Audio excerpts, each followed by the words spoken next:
Bonsoir les amis, bonsoir les amis. Lorsque j'ai découvert pour la première fois les vraies raisons qui m'ont poussé à vouloir apporter un changement à ma vie, j'en avais réellement besoin.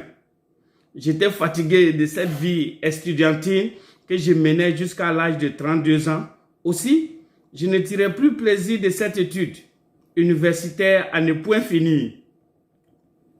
Avec les grèves par ici, par là, l'école n'existait pratiquement plus et ma journée était faite de promenades, de manger et de dormir. Je me rappelle comme si c'était hier, les vacances de l'année 2000 venaient de finir et je devrais rentrer à Abidjan. À la veille de mon départ, j'ai surpris ma maman triste en train de pleurer dans sa chambre parce qu'elle n'avait rien à me donner pour mon départ.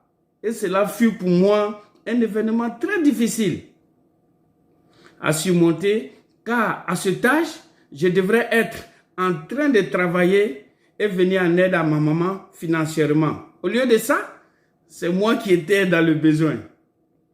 Au sortir de cette conversation avec ma maman, je me suis posé la question de savoir pourquoi ma maman pleurait et qu'est-ce que je devrais faire pour ne plus voir ma maman dans cette situation de tristesse.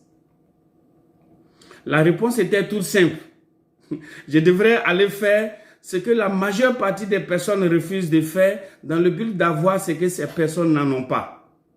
Et pour garder cette flamme de motivation dans le but d'atteindre l'indépendance financière, j'ai décidé de ne pas faire les mêmes erreurs que nos aînés qui ont travaillé 40 heures par semaine pendant 40 ans pour juste recevoir à leur retraite 40% de leur salaire. Faisons un grand effort pour ne pas appartenir à ce groupe de personnes. C'est pourquoi j'encourage tous les diasporiens à préparer leur retour sur la terre de leurs ancêtres de façon minutieuse et méthodique, dans le but d'atteindre de façon définitive l'indépendance financière. Pour une intégration réussie par rapport aux différents projets que nous allons mettre en place, il va falloir mettre l'accent sur le genre de management qui nous aidera à atteindre notre objectif. Il est important de savoir qu'en Afrique, le manager d'une entreprise est considéré comme le chef.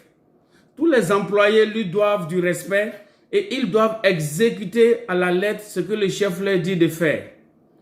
Si nous retournons en Afrique et que nous décidons de mettre en place un projet ou une entreprise, il va falloir copier cet esprit de chef tout en apportant une touche occidentale que nous avons appris en Occident. Nous devons être fermes, rigoureux quand il s'agit du boulot, mais en même temps, nous devons avoir un côté humain. Nous devons montrer à ceux avec qui nous travaillons que nous avons une grande considération pour eux à travers certains comportements. Par exemple, s'intéresser à eux tout en ayant des conversations concernant leur famille. Poser des questions comme « Comment va la famille et madame et les enfants? J'espère que tout va bien à la maison. » Par exemple, nous pouvons rendre une visite de courtoisie à nos employés à leur domicile. Se rappeler du nom de tous ces employés et les dates d'anniversaire afin de célébrer l'anniversaire de chacun d'eux. Il est important de savoir que lorsque tu appelles une personne par son nom, cela est aussi une marque de considération. Nous devons apprendre à remercier les employés pour un travail bien accompli. Cependant, notre retour peut être entaché de nombreux problèmes qui peuvent être à la base de notre échec.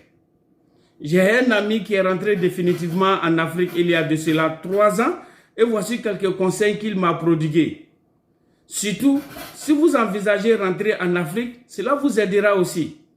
Nous devons éviter la surexposition à tous les niveaux, que cela soit matériel ou financier. Nous devons éviter de nous faire voir et de nous faire entendre partout à la fois. Cela est très important car la surexposition peut engendrer la haine et la jalousie au sein de votre entourage.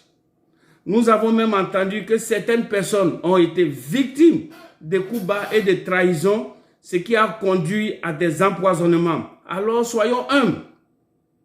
Tout le monde n'appréciera pas votre retour en Afrique. Ils iront fouiller dans ton passé dans le but de t'empêcher d'avancer. Pour cela, nous devons faire très attention à notre entourage et à notre fréquentation. Apprenons à ne pas être naïfs, car la naïveté peut être un grand obstacle à la réussite de notre projet. Mon ami m'a aussi dit de ne jamais penser que le coût de la vie est moins cher en Afrique et de ne pas être surpris que les gens viendront me soumettre leurs problèmes. Pour cela, il me conseille d'être généreux. Mais qu'est-ce que cela veut dire au juste? Cela veut dire que je dois avoir une volée sociale dans mon budget, par exemple, financer des associations locales, soutenir des orphelinats. Bref, il est bien de savoir que ceux qui donnent et partagent reçoivent plus qu'ils ne donnent. C'est l'un des principes de la vie qui nous enseigne cela. Je vais finir cette vidéo en vous disant que notre retour ne sera pas aussi facile comme la plupart d'entre nous le pensent. Il faut savoir qu'il y aura des arnaqueurs, qu'il y aura des jaloux, il y aura des méchants, il y aura de l'adversité et de la corruption sur notre chemin. Il faut le reconnaître que tous ceux-ci seront un frein à notre épanouissement. Pour cela, nous devons être persévérants, intelligents dans le but de comprendre les blocages dans la réalisation de nos différents projets et aussi comprendre comment les gens fonctionnent pour un retour réussi.